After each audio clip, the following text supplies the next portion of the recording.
Jackson, our speaker for this morning.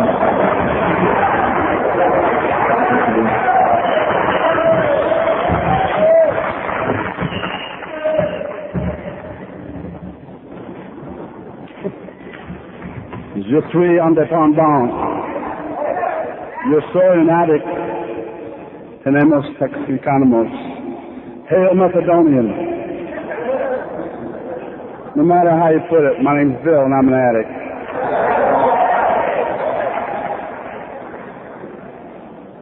Anybody that's here for the first convention, will you please stand up and stay standing?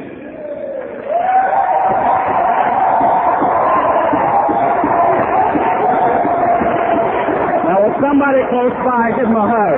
Somebody close by give him a hug. Give him a hug. It takes it off of me.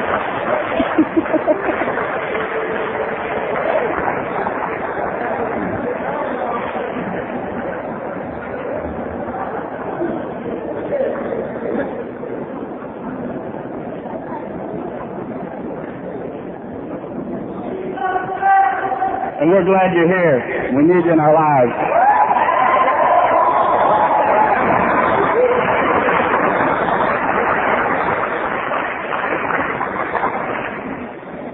I usually share for about 3.5 minutes on what it was like, and about 50 minutes on what it's like now.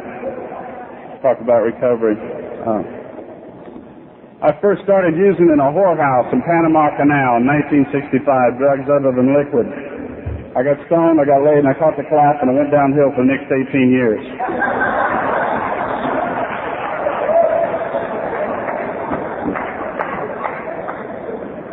I presently live in Gainesville, Florida. Before I moved there 9 years ago, I lived in Columbus, Georgia, and I was an auto parts specialist, which is a long name for a thief. I'd buy old auto parts that you could sell to rebuilders all over the Southeast in a 1-ton truck, and I'd sell them to rebuilders in Atlanta. One particular night in particular, I was driving back on a round trip from Columbus, Georgia to Savannah. It's about 280 miles. And in the bottom of the truck, there's an empty can, a case of Budweisers or whatever I was drinking that day, empty baggies, and I think I'd thrown the syringes out the window. Whatever it took just to get normal that day. You know, what you had to get by just to be normal. And Willie started, and I was in the truck by myself, listening to the radio, having a grand time, and Willie started to hit a home run for the Pittsburgh Pirates and won the World Series.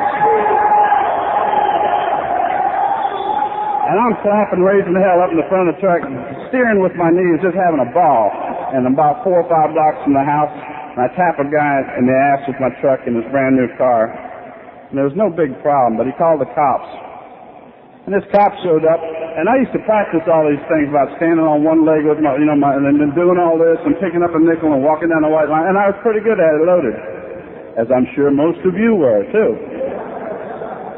This cop had me do something after he blew up the balloon. I didn't register at .1. I like that. I mess with sign people every time I get up here too. He had me do something no cop had ever done. I blew up the balloon and I didn't register .1, so he had me say my ABCs. I went A B C D E F G all the way through. Tell me what you think of me. He said, "Well, you've had a few, and I can't get you for public drunk, so we'll get you for driving under the influence." So he wrote me up a ticket. 2 weeks later, almost to the day, my father had given me a round-trip ticket on this chartered bus with military personnel from Columbus, Georgia to Atlanta, Georgia to see the Falcons play football. I got hair down the crack of my ass from 9 years of growth from Vietnam and a beard down to here, and I'd taken my Quaaludes and my Valiums with me in case I got nervous. And there's 40 people on this bus. They're retired generals and colonels and majors in the Army. And my wife and I get on there, and they got 2 20-gallon igloo coolers, like construction water coolers, slap full of Bloody Marys. That's 40 gallons of liquor on the trip up. I don't remember who the Falcons were playing, if they won or lost. I didn't give a shit, On the way back, my wife and I argued the whole time about who was going to drive. You're too drunk. You're too shit-faced. You can't see. We had to get back to the parking lot at 2 o'clock in the morning and wait till all the cars were gone before we could figure out which one was ours. I won the argument, and I'm driving home. It's 6 blocks to the house. On the 3rd block, I take a right-hand turn, and I pass out. and I smashed into a guy just minding his own business at a stop sign, head up.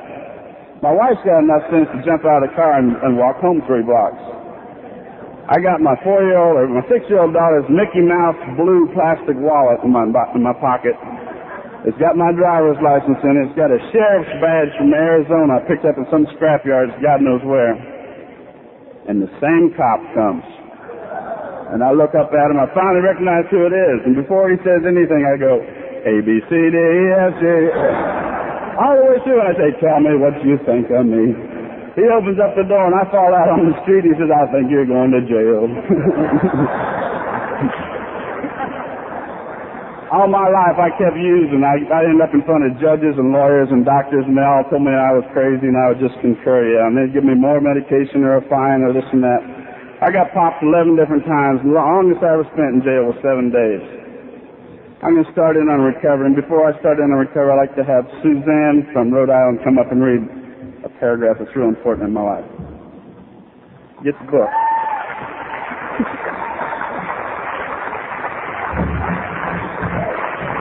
This is her first convention, and the newcomer is the most important person.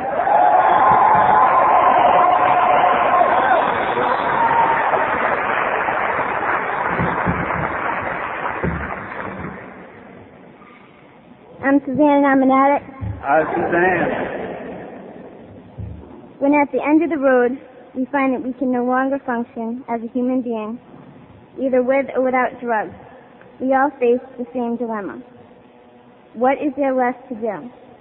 There seems to be this alternative: either go on as best we can to the bitter end, jails, institutions, or death, or find a new way to live. In years gone by, very few addicts ever had this last choice. Those who are addicted today are more fortunate.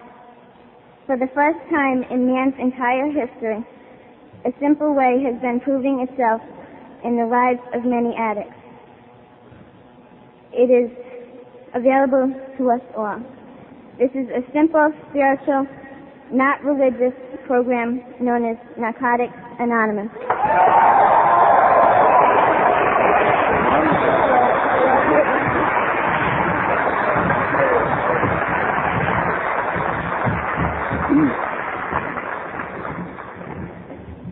Thank you, dear. You did wonderful. Based on a life of desperation, I found some honesty in the first step. When I went to my first Narcotics Anonymous meeting, I weighed 158 pounds. I had a pair of crutches, 1 tennis shoe, and a bicycle, and that's all I owned in the world. You people hugged me, and you told me you loved me, and it freaked me out. I figured you wanted my crutches and my bicycle. 3 weeks later, somebody stole my bicycle, and I said, I knew what them son of a bitches were. When I share, I like to share about the principles and what they mean to me. And before I get into this, I'd like to thank the committee for letting me be a part of. There's 2 people here from Florida. That's wonderful. I don't know what the hell he's doing up here. As I travel all over the United States and come into meetings, I say, my name's Bill, I'm an addict, I feel right at home, and my world's getting smaller, and my family's getting larger, and you're my brothers and my sisters. What a gift, what a miracle. And based on a life of desperation, I found some honesty in the first step, admitting I didn't know how to live without using. And I'm going to give you little examples of what the principles mean to me and how to share some examples in my life. And what I share is just my opinion. It may not be any. It's just my experience, strength, and hope. And I hope you don't hear any advice up here. Because if you're like me, you don't take advice any damn how. You're hard-headed. You got to experience it yourself. Honesty. At 90 days clean, I wasn't sharing from the heart at all. I was still sharing from the gut. I'd share mostly at meetings. My name's Bill, and I'm confused. Now, back then, I probably had a moniker of 5 different things. I was a recovering drunk, a terminally, I was a drunk, I was an addict, I loved chocolate, I loved women, and I gambled. And I had about 5 different things. Then you simplified it, told me, hey, man, you're just an addict. I said, okay. I got a book here I'm going to read just one little section of something I wrote, and this is Because I'm Human. I know today being a human being is a spiritual experience, thanks to you people. It's not a natural phenomenon for an addict. And when I wrote it, I read this guy's book, and I wrote my own upside down. Naturally doing things different. And his is a little picture in here of a boy climbing a mountain. It says, I can climb a mountain. This is my writing here. It says, I can go to a fellowship that helps me with my overeating, my dependence on alcohol, my abuse of cocaine, dilaudid, barbiturates, marijuana, my misuse of people, my isolated childhood, my alcoholic father, my domineering mother, my inability to let you love me, my inadequacies, my mistrust, my problems as a father, and it's all under one roof called Narcotics Anonymous.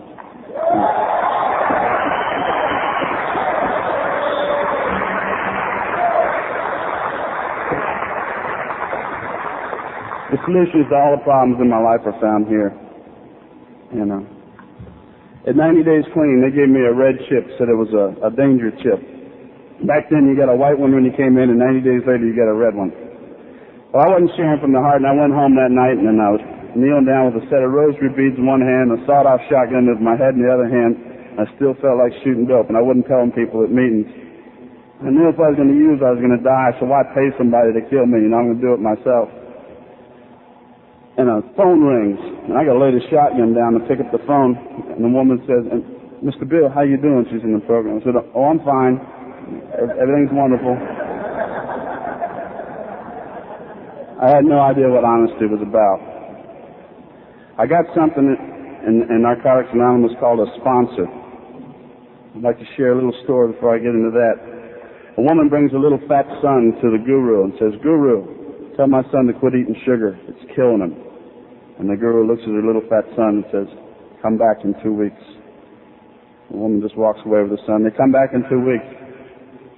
The woman says, Guru, tell my son to quit eating sugar. It's killing him. And the guru says, quit eating sugar, son. It's killing you. And the boy walks away and he quits eating sugar. And the mother says, I bought him here 2 weeks ago. Why didn't you tell him 2 weeks ago? And the guru looked at the woman and said, first, I had to quit eating sugar. I can't tell you as a sponsor to do something I'm not doing,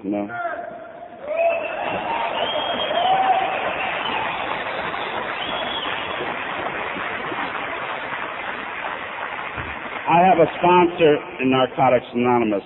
He has a sponsor in Narcotics Anonymous. He has a sponsor in Narcotics Anonymous. He has a sponsor, You people got what I want, At five years ago, when I had about 2 years clean, we finally got 7 meetings a week in Gainesville, Florida. And I didn't have to go anywhere else. I shared at a regional service meeting. The guy next to me wouldn't even let me cry. He wouldn't even let me cry. Facing a life of desperation, I found some honesty in the first step, admitting I didn't know how to live. I found some hope in the second step, and he told me I might be restored to sanity. In the first step, he told me I was powerless over a disease called addiction that wasn't a substance. It's all-encompassing. In the second step, I found some hope and a power greater than myself. A power greater than myself was a recovery text, was a meeting. One night, obviously, it was a phone call. It was IP. It was a pamphlet. There's something you shared in a meeting that saved my ass, It had nothing to do with God, thank God. Sanity.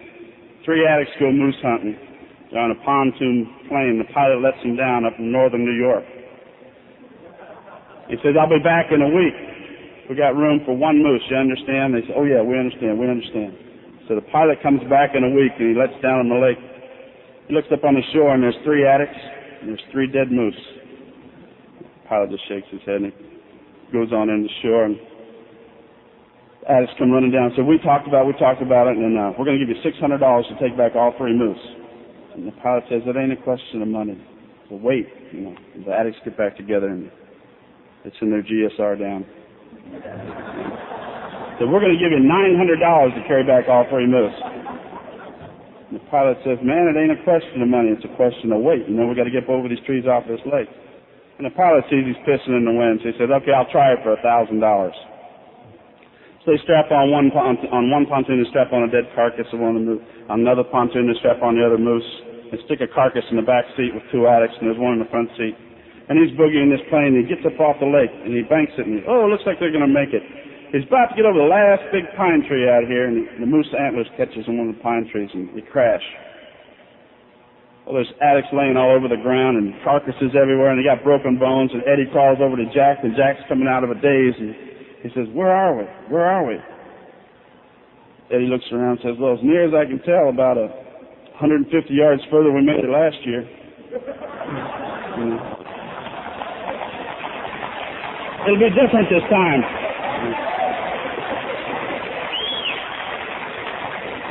Insanity. Beautiful example of that is in the recovery text, repeating the same mistakes over and over again, expecting different results. Hope. Most of y'all know what I do for a living. I also make a type of jewelry. It's Christian jewelry, and I sell it all over the United States, and I go to these charismatic conferences once in a while. One conference I tried to get into 4 years ago was up in Providence, Rhode Island. And they turned me down. The woman over the phone turned me down and said, "We only allow artists from the New England region." I said, "Well, I happen to know that the person that used to own this company is not from New England, he's from Gainesville, Florida, and he used to come up here." She said, "Well, I've got the authority to invite outside artists to our conference." I said, "Well, what do I have to do?" She said, "Let me ask you a few questions." I said, "Okay, shoot." She said, "What's your relationship with the Lord?" And I scratched my head and said, "Oh, shit." I said, "I'm going to shoot the moon." I'm a recovering addict, and in my program of recovery, thanks to thousands of them recovering addicts just like me, I haven't had to pick up today. My higher power is whom I choose to call God. And she said, "Whoa, stop, that's enough." I said, "Okay, here comes the rejection, I can handle it." She said, "If you can be that honest with us, we'd love to have you come up here."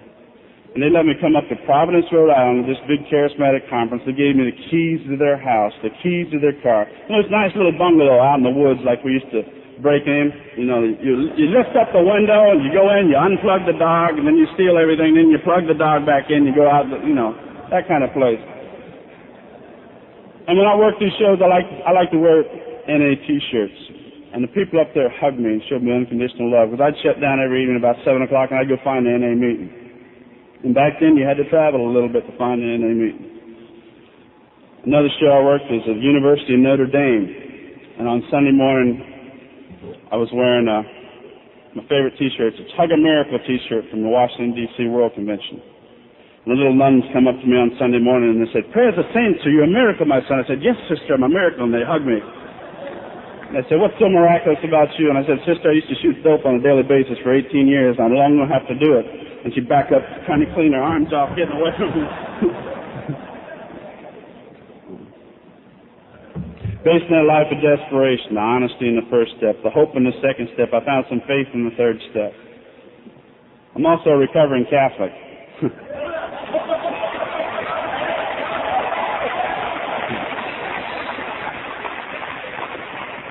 I used to have nightmares of penguins chasing me down the street with rulers and yardsticks trying to beat the hell out of me, telling me they love me, you know.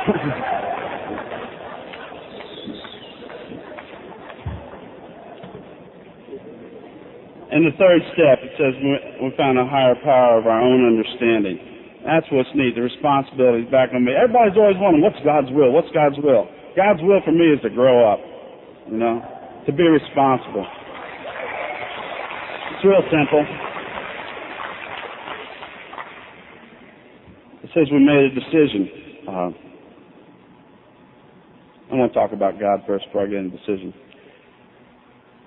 Little girl is coloring. It sounds so much like my daughter Bridget. I always want to say it. She told me a story, but that'd be a lie. There's a little girl, 4-year-old, coloring in the kitchen. And her dad comes in making a cup of coffee. He says, "What are you doing? What are you doing?" She says, "I'm coloring." So he goes on making the coffee. He says, What are you coloring?" She says, "I'm drawing a picture of God." And he goes on and turns around and looks at her and says, "Nobody knows what God looks like." She just smiles and says, "They will when I get done." It's a God of our own understanding. I've got permission to share this story with a guy I sponsor in Memphis, Tennessee, who happens to be gay. He and I had done a fifth step together in Nashville about 2 months ago, and after 5 hours of intensive sharing, we were laying on the floor of this hotel, and I looked at him and said, "You don't have a God in your life that loves you." And he started crying. I said, "Yeah, I know." I said, "Well, we need to change your concept of God, you know." I said, "It's not me, it's not your mother, it's not your father.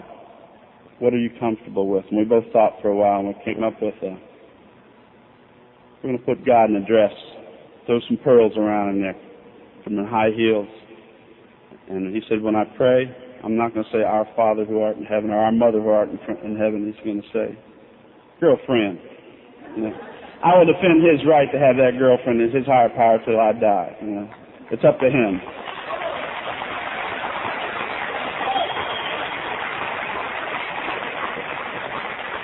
He called me a week later and said, it's working. It's working. Girlfriend's listening. Beautiful. Beautiful. There was a woman that came through our area, and we asked her to close the meeting back then when we used to use the Lord's Prayer 4 or 5 years ago. And she said, our Mother who art in heaven. And that made sense. You know, my father beat the hell out of me all my life. You know, a warm, loving, caring God might be our mother. You know, today I know my God doesn't have a sex. It doesn't make any difference. I don't understand God. How can I as a human being understand a deity like that? I can see it in your eyes and in your hearts when I come to meet. I can see hope in your eyes and in your hearts. You know, was the guy here that had one day clean last night? Is he here? Okay. I was going to let him tell me how he stayed clean today. I'm a newcomer. No matter how much clean time I got, I'm a newcomer. I got to remember that.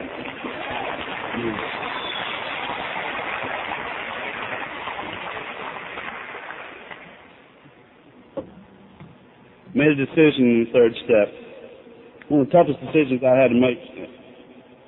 I had about 3 years clean. All my kids lived with their mother in Georgia, and I hadn't bothered to get a divorce. And my then 13-year-old daughter called up and told me that, Dad, Mom's been beating me with an extension cord, and I got marks all over my leg, and I can't go to school. And there was nothing I could do to save that child over that phone. All I could do was cry and walk down the street and share it with another addict. And I came back, and it forced me to get a divorce and try to seek custody of my children. And unlike most of you guys, I got a rap sheet like this, and in the state of Georgia, I lost the case. But at Christmas time that same year, all my children came to live with me for 10 days. And I took the two little ones to meetings every night. And I wish I could pick up this program as quick as kids do. You know, it's neat to have children here amongst us now. When we were using, they always had to stay out in the car, in the alley, or back home. You know? Now they're just, we're big kids, and they're little kids, And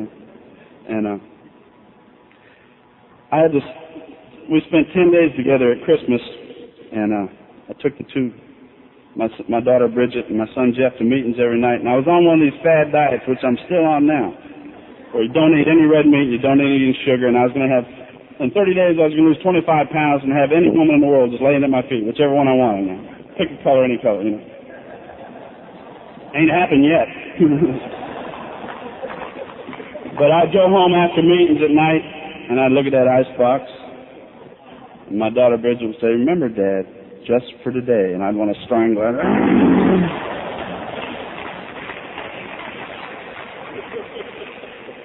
We'd kneel down at night and we'd say our prayers together. And my son blew me out of the water the first night. After we finished saying Our Father, he patted me on the back and said, keep coming back. It works if you work it. They teach me a lot. I am teachable today. After spending 10 days with me, I had to take these children back to their mother, and my 14-year-old daughter, Katie, decided to stay with me. When you're 14 in Georgia, you can pick which parents you want to live with. I had to see these two little girls say goodbye to each other. And it cracked me up. And I didn't know if I was doing God's will or my will, and I gave her an out. The ex-wife's calling the cops, and I'm used to all that. I'm crying, my daughters are crying, my son's crying, and I said, Katie, if you want to stay here, it's okay. I understand. She said, no, Dad, I want to come home with you. I want to try it your way. And we drove home 277 miles, and back then I used to dress as a biker because I looked as a biker, and I hadn't been on a bike since 1971 doing acid, But I wore a red bandana and overalls, and on the way home I'm drying my tears with this red bandana. And my daughter Katie snatches the bandana out of my hand, starts drying her eyes, and we made a pact that one day we'll all be back together. Well, a couple of years ago they had me sharing a North Carolina convention. I got to this point in my story and I realized that all my children were with me at that convention. We were back together. Things happen in God's time, not in my time, thank God.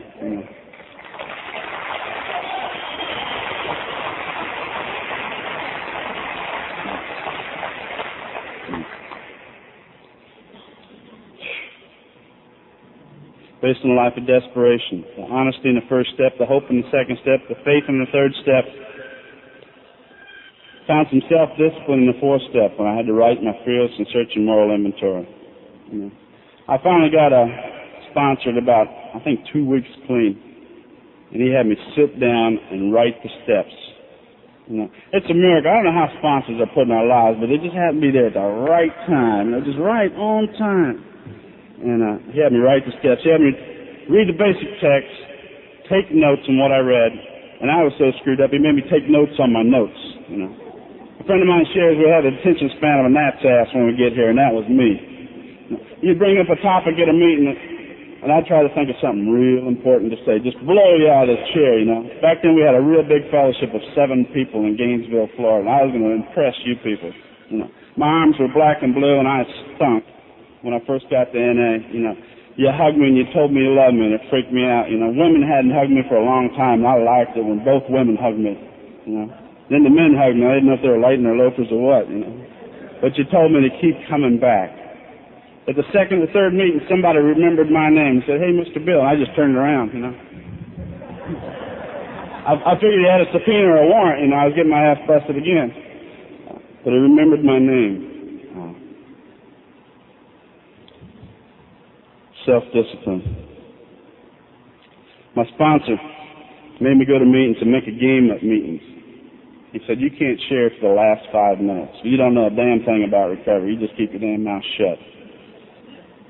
I said, "Well, what do you want me to do?" He said, "Take mental notes of what people are sharing, how to save your life." I said, "Well, can I bring a pad and a paper?" He said, "No, these guys are already afraid of you. Don't bring a pad and paper. They're going to think you're writing down their life story and going to bust them." So the first night he gives me a pop quiz after I'm doing this. He says, "What did you hear tonight?" I said, "Well, the little Jewish guy from Miami shared," and he said, 74 times in 3.5 minutes. He said, "What did he say about recovery?" I said, "Hell, I don't know. I was counting all of your notes." He said, "Keep coming back. It might even work for you. Who knows?" My sponsor had 11 months clean back then. Nobody had 11 months clean back then. That was the guru, man. He was the one. He had a job and a girlfriend. He had everything I wanted.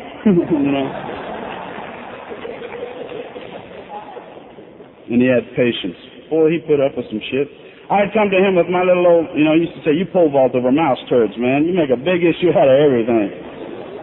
I'd come to him with my little old trivial problems, everyday living, how to get by, and he'd say, "So? What are you going to do about it?" I said, "Well, tell me what to do." He said, "No, that's the old con game. You want me to make your decision. When you screw up, you're going to say, 'See, I told you.'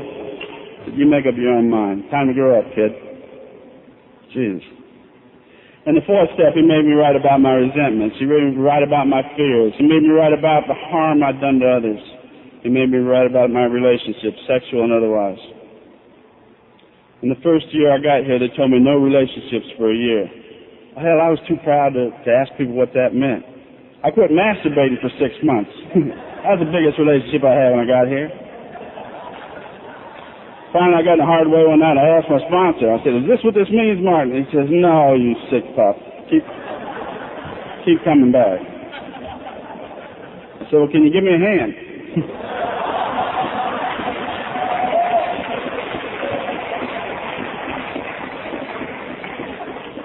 He said, "You are sick."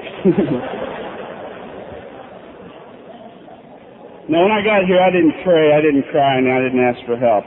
And something that gave me that gift of tears was a movie. One of the best movies I've ever seen in my life was The Color Purple. And in that movie, I see these 2 little girls being torn apart as children. I see abandonment. I see rejection. I see all those core issues of addiction. And I'm crying. I took my girlfriend at the time. I think she and I had been together about 3 years. I took her to see this movie, and I'm crying like a natural-born child 5 times during this movie. Not these little boo-hoo tears, but I'm talking.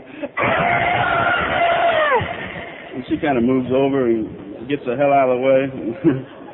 Who is this fool? I know today real men do cry. They wear pink and they eat peach.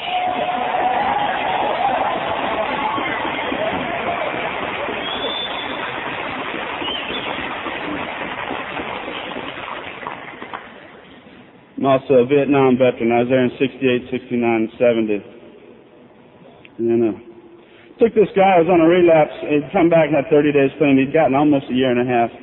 And took him to see this movie, Platoon. I'd never seen none of those Vietnam movies. I stayed away from them. I said, this would be no big deal. Come on, see this movie with me. So we go see this movie, and this guy with 30 days clean. This just shows me how my God speaks to me through you people.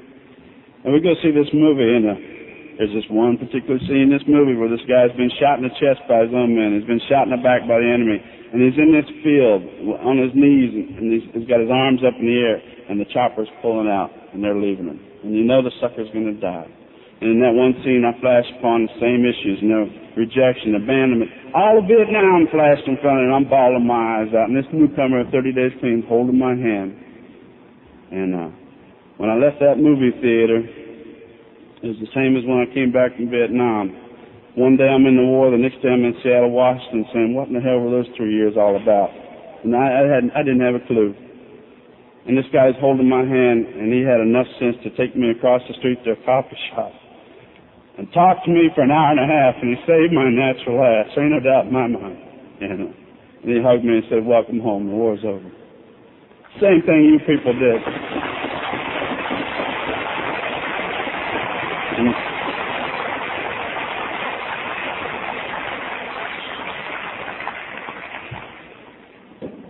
One time I was having a lot of problems with faith, trying to figure out God and define God and figure out a cubbyhole where God lived and what his credit card rate and what kind of car he drove and everything.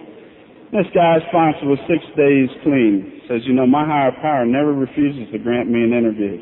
I said, well, say that again. Let me write that down. My higher power, out of the mouths of babes.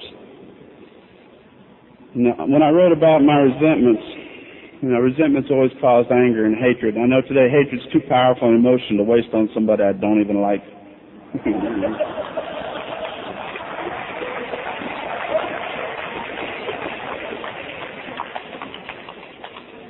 I had to write about the harm they'd done to me, how it affected me, what role I played in it.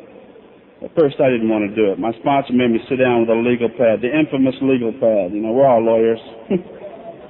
A pen, and he made me say a prayer and do it for 15 minutes a day.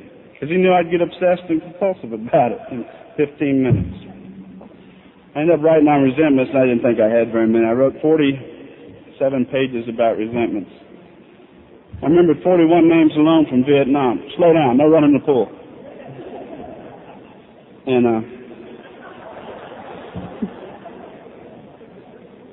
he told me what to do with these resentments after we got done. I had to pray for these people to have everything I wanted. I had to confront these other people. I wrote about my fears, and one of the biggest fears I had when I got clean was my children wouldn't love me anymore.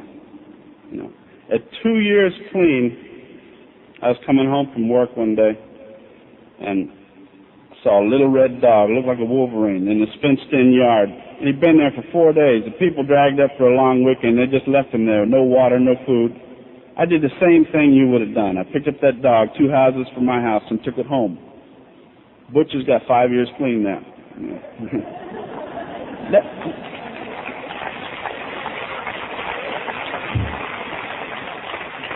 Those people never came looking for that dog 2 houses away.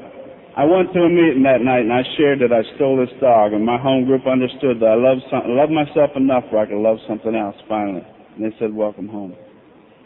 It took a while for me to learn how to love. Today, no matter where you've been, no matter what you've done, you deserve all good things in your life. And you'll find them here in this fellowship, beyond your wildest dreams. Miracles, I like it when you do miracles like this, right? How you do miracles? Miracles, right. Wonderful happenings. Wonderful happenings, I love it. That's a miracle, yeah. Can you do this? No. Oh, okay.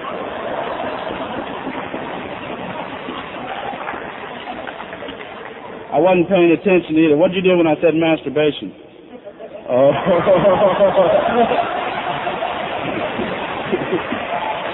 And if your left hand...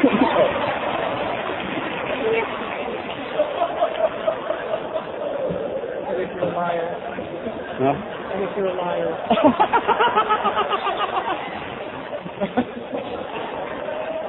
We won't be on the world tape. No problem. I'll get over myself.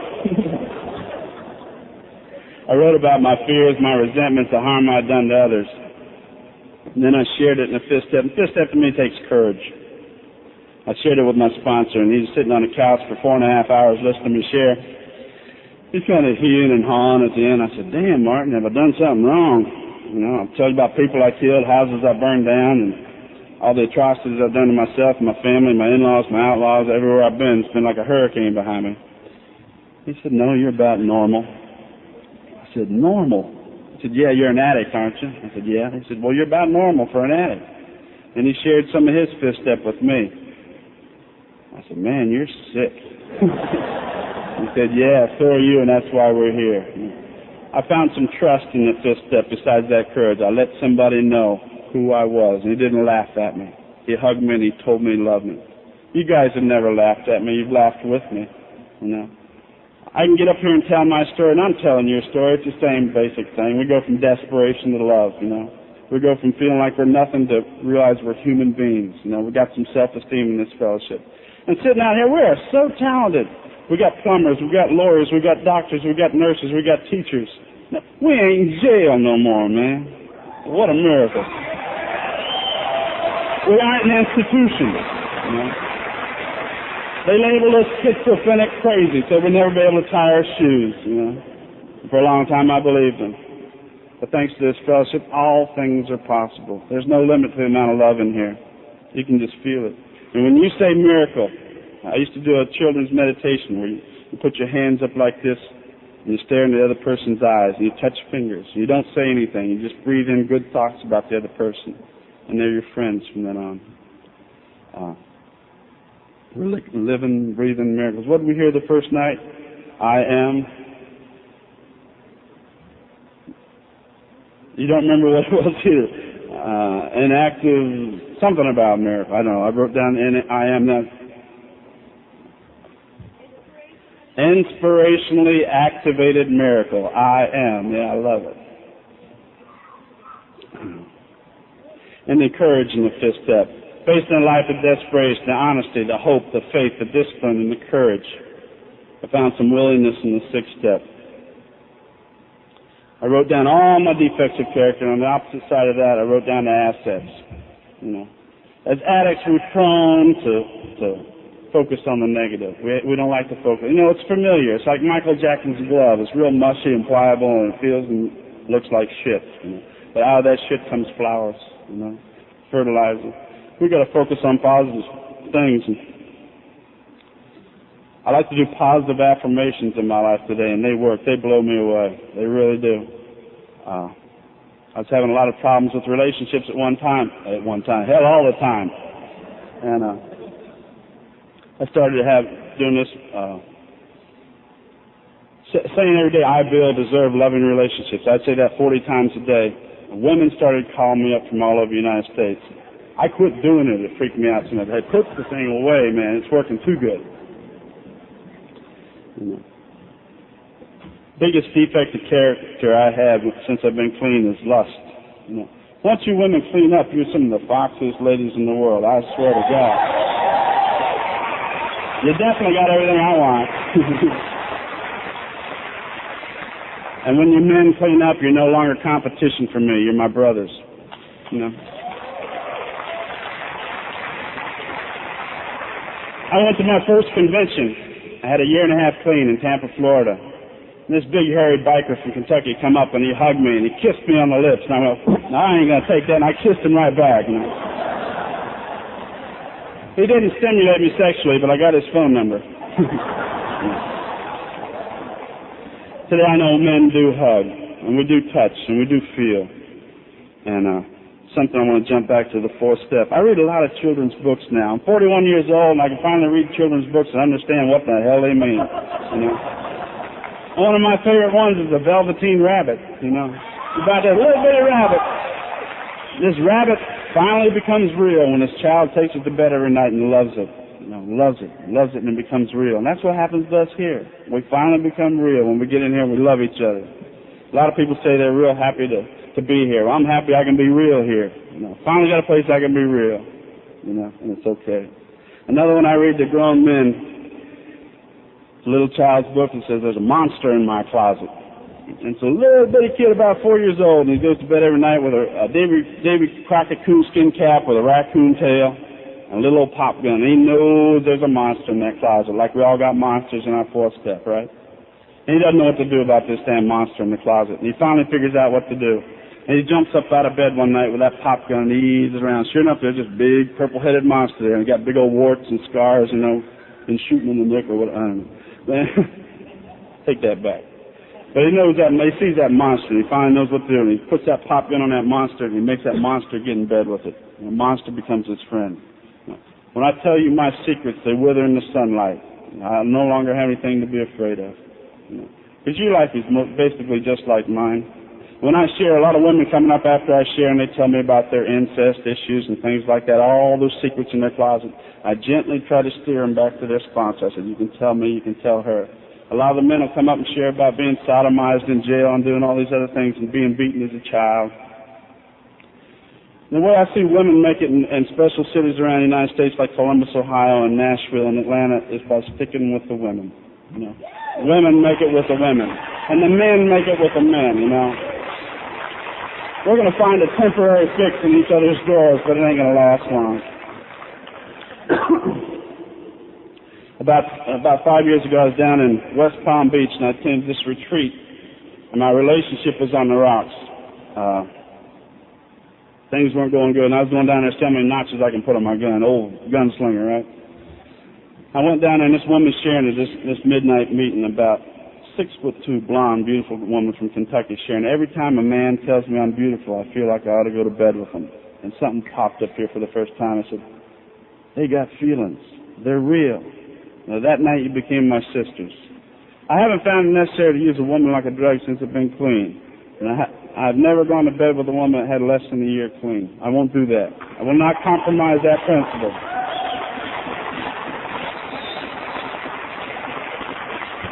I make it sound like I'm a great lover or something. I've only been to bed with 3 women since I've been clean in 6.5 years. You know, that's all I need. That's all it takes. I go to bed with myself every night, and I can do that. I can sleep with a clean conscience. Where was I? You remember? 7th step. From the willingness in the 6th step, I found some humility in the 7th step, realizing I can't remove my shortcomings, which are really just acting out on my defects of character. Lust was my biggest one, so I'll share about lust. At Bloomsburg, it was right up here last night, at Bloomsburg East Coast Convention about 4 years ago, first time I was actually asking God to help me with my lust. My God's got a sense of humor. He put 3 beautiful women in my room, and there's only 3 beds. That means one of them had to sleep with me every night. And I'm working on lust. And I'm trying to be faithful to my girlfriend back home. About 5 o'clock in the morning, I could stand it no more the first night. We got up and sat on the side of the bed and took off all our clothes, and we started sharing from the gut and from the heart about why am I afraid of you and why are you afraid of me. And those women are some of the best friends I have in the world today. And they jump over the counter or whatever I'm at the convention, they hug my neck and tell me how much they love me.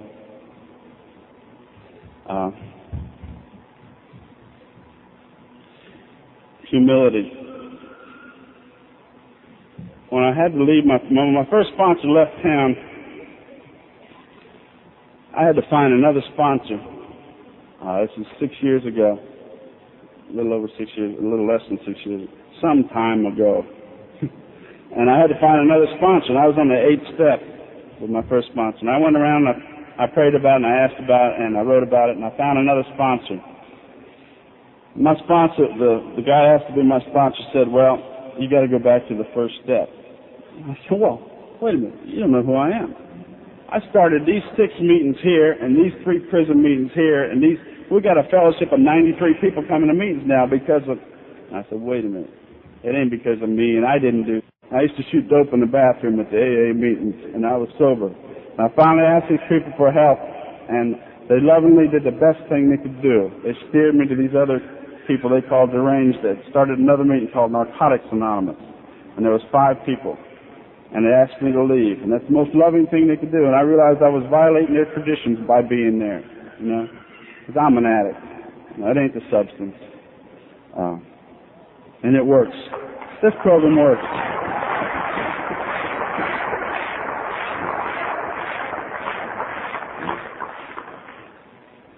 humility in the 8th step, integrity in the 9th, no, humility in the 7th step. In the 8th step, I found some brotherly love. I made a list of all the people I had harmed from the 4th step. The people I had harmed the most were my immediate family members. My mom was dying of cancer about 4 years ago, and I was trying to make the best amends I could to her. And I didn't have any money back then. I still don't have any now, but I told her my story, and for 8 years they disowned me. And they read about me in the paper once in a while. They never called, and they disowned me. And before my mom died, I got everybody in my family to say goodbye to her, because I heard you people sharing how important it was for that love one you lost in a war or in a car wreck, and you didn't get that chance to say goodbye. So I got everybody in my family to say goodbye to her. And there was nothing left of her at the end. She weighed 72 pounds. You could have picked her up with one hand. I went in the room. I left Friday to go to the first New England Regional Convention in Boston. And I went in there. I didn't know if I had said goodbye to her or not. So I made a point to say goodbye to her. I said, Mom, I'm probably most at peace when I'm fishing. And when I'm fishing, I'll talk to you. She said, yeah, I know I'm dying. There ain't much left. She said, I've seen your life change in the last 3 years. You came in this program called Narcotics Anonymous, and when I got into NA, I called them up from Columbus. They were in Columbus, Georgia, and I was in Gainesville. I called them up long distance. I said, Mom, and my dad was on the other phone. I said, I'm going to try this thing called NA. She said, thank God you're dying, Billy. And my dad said, hey, you ain't going to make it. Only 5% of you intravenous users ever recover, and he hung up the phone. Now, in that first year, I hung on a spite. Sometimes I'm going to show that old fart. When it got real bad, I just hung on. I remember his face. After a year clean, my father's a short man, 5'9", weighs 325 pounds. He's a retired colonel in the Army. After that first year clean, he hugged me, and he told me he loved me. And we were like two rhinos groveling out in his front yard. I love you, I love you. And I saw that old man cry. It's the first time I ever saw him cry. And most of you guys are just like me. You wanted your father's love all your life, and you never heard him say, I love you. And that really meant something to me. It's one of the stepping. I see you crying, brother, and I love you. It's okay for us tough guys to cry too. It washes the windows to our soul and lets people in, where we live. When my mom was dying, I said goodbye to her, and she said, yeah, when you come by here on the way to conventions, you usually got some straggly-looking people with you, and they look just like you when you came to NA. They're kind of black and blue and stink. and what I do every time I walk into their house, I say, here's where the liquor is, this is where the silver is, this is where the jewelry is, this is where the checkbook is. If you want to beat them, do it now. We'll save a couple days' time. And she said, every time you leave the house, the jewelry's still there, the liquor's still there, the money's still there, and the checkbook's still there. You ain't beat us for nothing. And you've gained a little bit of weight, too. I hugged her and I told her I loved her and I said goodbye. And when I got up to Boston on Wednesday, she had died on the way up there, and I found out on Thursday. And there's 1,100 recovering addicts at that first New England Regional Convention. And I wasn't going to share it with anybody. I was going to be a tough guy. And finally, they asked me to come to the last special interest meeting I went to was a men's meeting on Saturday morning with 350, 400 of these tough asses, hard ass guys from New York and Philadelphia and Boston, these hard asses. And they asked me to share, and I shared that week. My 14-year-old daughter, who was living with me, had gone out and gotten wasted. And the next morning, all I could do was rub her head with a wash rag while she's puking in that toilet the whole day, and tell her how much I loved her, and not yell and scream at her like my folks used to do to me and your folks used to do to you. And tell her, it'll be different. It'll be a different toilet, it'll be a different town, but it's the same thing 20 years down the road, because I've been there, Kate. And you don't have to do this. I can't take away your pain. I can tell you how much I love you. And that week my relationship was on the rocks, and I shared that week my mother had died, and I wasn't going to let you people in my life and let you know. And I was crying up at the podium, and the guy that was doing the sign was down here, and he was crying, and he'd stopped, and he turned around. He was the only one I could see. And I know that whatever's going on in my life, I can share it at a meeting. If it's painful, I can share my pain. I divide my sorrow. If it's happy, I can multiply the smiles in my life. And when I looked up, all these hard asses from New York and Boston and Philadelphia were crying too. And they gave me a standing applause and told me to keep coming back. It works if you work it. We go through tragedies in our life. We go through all sorts of things we don't have to pick up. We can go to our home group. We can go to another addict and share it with them, and the burden's lifted. No. There's something we read at every meeting that says the therapeutic value of one addict helping others without parallel. We're the professional addicts. The amateurs are still out there. We know how this shit works. We know how to stay clean.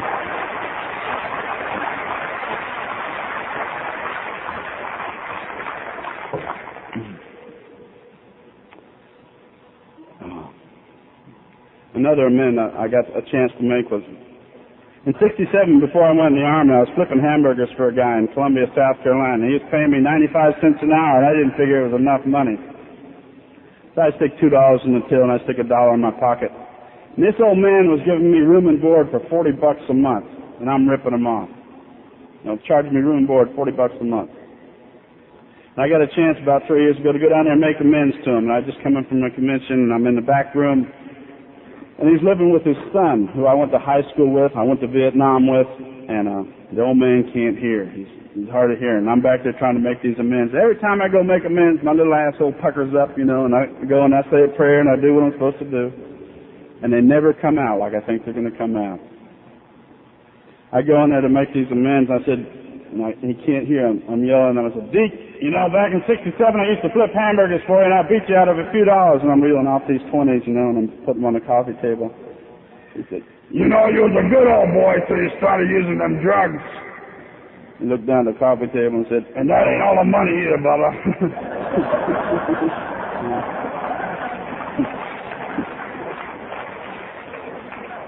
I would have shit my pants if he said, keep coming back. It works if you work it. Now, my first couple meetings, I wanted what you people had. And relapse isn't a requirement. I've got one white chip. That's all it took. I never went to a treatment center. If I can make it, anybody can make it, believe me. I went to my first couple meetings, and you people shared it just for today. You don't have to use anymore. I said, okay, I'll try that. So I come back a week later. Just for today, I didn't use. Now what do? And at the end of the meeting, said, just for today, you don't have to pick up anymore. I said, bullshit. They tell me if I don't use and I don't pick up, it's going to get better. But I kept coming back. You'd share at meetings. Finally, after my sponsor made me listen, you'd share at meetings. I'd sit there and I'd cross my legs and I'd have to pee, and I wouldn't go pee because I was afraid I was going to miss something and save my ass. And you'd say something about cocaine, I'd have to go shit right away. In the 9th step, I got some integrity back. Based on a life of desperation, the honesty in the first step, the hope, the faith, the discipline, the courage, the willingness, the humility, the brotherly love, the integrity in the 9th step. Another amendment I'd like to share is last summer I got to make amends to my 9-year-old daughter Bridget. It was on the front porch of a friend of mine's house in Atlanta. I asked her to come sit with me in this big rocking chair. And I just held her for a while, and I hugged her, and I told her how much I loved her, and I couldn't make up for those 7 years when I just left them. All I did was pay the bills, but I just wasn't there. I used to beat myself up as a parent, saying probably my biggest failing is as a father. And when I get my kids every summer, I get them for a month, they bring out the little child in here, and we have fun. We usually have a thing we call taking a nap in the afternoon. And we're all yawning. I'm going to take a nap. And we're all out over sleeping. We're going to go take a nap. And we get in there in that bed, and none of us take a nap. We tickle, and we hug, and we play. And we end up reading children's books to each other. And we have fun. Something that helped me realize there is a child inside of here happened at the NA convention about some time back. Some special friends of mine from Columbus, Ohio. There were 12 of us sitting in this room, and 6 of us sat in chairs, and we meditated. And we listened to this music, meditational music. And the 6 people stood around behind them, and they massaged the 6 people that were sitting there. And before they would move to the next person, they would not let go of you. That means there was somebody always massaging you and touching you. And we centered on something when it was fun as a child. And I had this little grade school picture of me with a pink and white bow tie, my hair sticking up. I was in St. Agnes Catholic School in Leavenworth, Kansas or something. And my best friend was a dog named Kim. And I could beat that dog and kick that dog. All I do was feed that dog, and that dog loved me to death. And that dog and I would escape. You know, and I pictured this beautiful grassy hillside where she and I would go fishing, and that's where I was most at peace when I was growing up. And the people behind you, when they were massaging you, would lean over and tell you things they always wanted to hear as a child and never heard. And one woman leaned over and said, "We'll never leave you." And I cracked. I said, "Oh." And there was a meeting after that meeting where this woman had lost her mother and father in a car wreck when she was a child. You know, and most of us feel the abandonment. You know, and then we isolate and we have all that loneliness. Big part of our lives is loneliness. Man, when the newcomers talk about loneliness, we can all relate. You know, when you come up here to your first couple meetings and you share what's going on in your life, you know, we can all relate. We remember our first meeting. We always remember that first meeting. And I never want to forget. Based on that integrity I got in the 10th step, you know, I know I'm an apprentice human being learning how to do it right with your help today. I found some perseverance in the 10th step. I keep trying to do it every night, trying to see where I could do things different. You know, how could I have avoided that or done this different? And my life's pretty good today. It's better than it's ever been. It really is. I drive all over the country seeking recovery, chasing this program. I ride in a Toyota truck that's got 249,000 miles on it. You know, and I'm going to make one of these Toyota commercials one day if I can ever learn how to click my heels up in the air. Yeah. But it's working. And the 11th step, the principle behind the 11th step for me is power. And I find all my power through prayer and meditation. And you people had to teach me how to pray all over again and how to meditate. I live with two men who are recovering addicts, one who was in an institution for like 7 years. And we took a meeting into this institution, and he was the only guy in there I saw had a spark. And he asked me for suggestions on how you staying clean, man. So we gave him this black and white book. It Works. You know, I think it's the second edition of our 6 editions of It Works, How and Why. And we gave him this book, and he started reading, and his ass caught on fire. You know what I mean? And he's got 1.5 years clean. He's been out since December, and he's living at my house. And he's one of the most beautiful human beings I've ever met. And H&I works. And I'm going to talk about that in the 12th step, but I just want to share that for a minute. Prayer, I know I shared that. Prayer and meditation. The three of us, when I'm home, we sit on the front porch of my house, double-wide trailer, and it overlooks this beautiful botanical lake. And we meditate, and we try to be still and be quiet and listen. And it's neat to see 3 grown men get excited about sunsets and about eagles and about hawks and about fish, you know, things we never even saw while we were using, you know. And we can identify 5 different kind of woodpeckers now, you know, besides wooded woodpeckers. And the little things in life are real exciting today.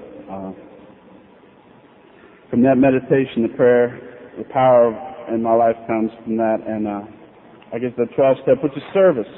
Service is synonymous with love to me. You know, we keep what we have by giving it away. What was so freely given to us, we give it to somebody else. It's like a huge pyramid. It just keeps growing and growing.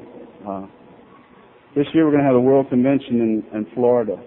And they're going to have probably 8,000 to 10,000 recovering addicts down there.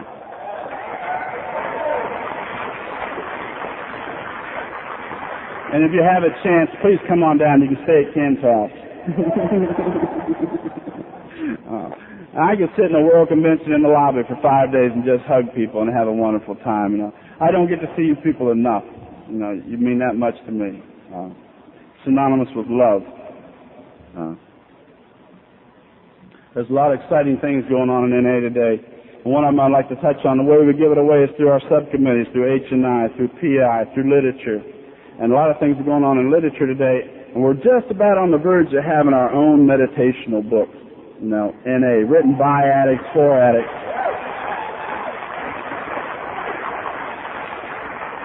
They still need some input from you people. You know, if you'd like to share something about what you like to meditate on or a particular day, please write it down, give it to your literature subcommittee chairperson, or send it to the World Service. You know, they'll listen. They're trusted servants, not serpents. And they will listen. Love. H&I. I love to go to prisons and share. You know, they're my kind of folk. I was in Columbus, Ohio a couple of weeks ago, and I was looking around at this meeting called the Grateful Not Deadheads. It's a meeting on Tuesday night in Columbus, Ohio. And I saw a guy that I'd shared with in prison for 2 straight years, and he was at that meeting. And he's a week away from 3 years clean. I just jumped over the table and ran over and hugged him and told him I loved him. And he started crying. I started crying. When I go in the prison meetings and share, I'll stand by the front door, and I won't let a guy get out of there without hugging him. You know, some of them will back up and say, hey, I ain't going to kiss you, man. I ain't going to kiss you. I'm just going to hug you. You know, we grew up without hugs in our lives. We grew up whenever a man touched us, we were going to get robbed or beaten. You know, we don't have to be beaten anymore. A couple of years ago, they asked me to share in Bowling Green, Kentucky, and I'd written a song called Just for Today. And my children were with me back then. She's plugging her ears. My children were with me back then, and it was outside, and they were doing what kids do. They were playing and running around, and I sang at the end, and they weren't there to hear it. And the next week, they asked me to share in Lebanon, Pennsylvania, and the guy that chaired that meeting here this morning. And when I got through, I sat down, and I was finished. And my daughter Bridget came over and said, Dad, are you going to sing tonight? I said, no, I'm already through. And the people in the room said, oh, yeah, Mr. Bill, sing. So I sang this song, and when I got through, my daughter came over and said, Daddy, don't sing no more. My honesty committee. And I may not be what I could be, and I may not be what I should be, but thanks to you people, I ain't what I used to be.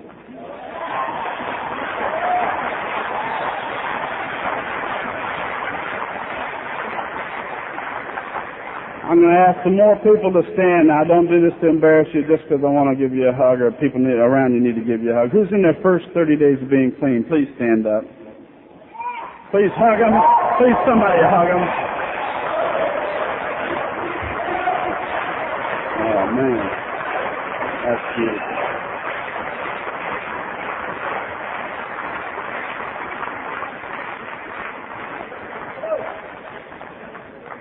And we're genuinely glad you're here. Please keep coming back. You deserve this way of life. Oh.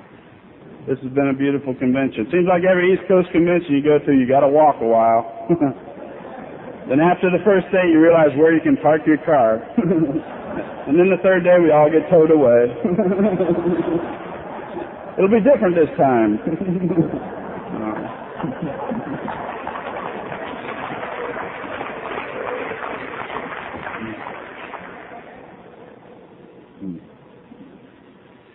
If you're in your first 30 days or your first 20 years, no matter what goes on in your life, you don't have to pick up anymore. I think you know that by now. What I heard in my first few meetings was just for today. You don't have to use anymore. I wrote this little song called Just for Today, and somebody in here prayed for tolerance and patience this morning, so you're going to get a double barrel full of it. Just for today. Just for today, I ain't got to use. Just for today, I know how to choose. I made up my mind to leave the other life behind. Just for today, I think I'll try it. Thank you. I love you.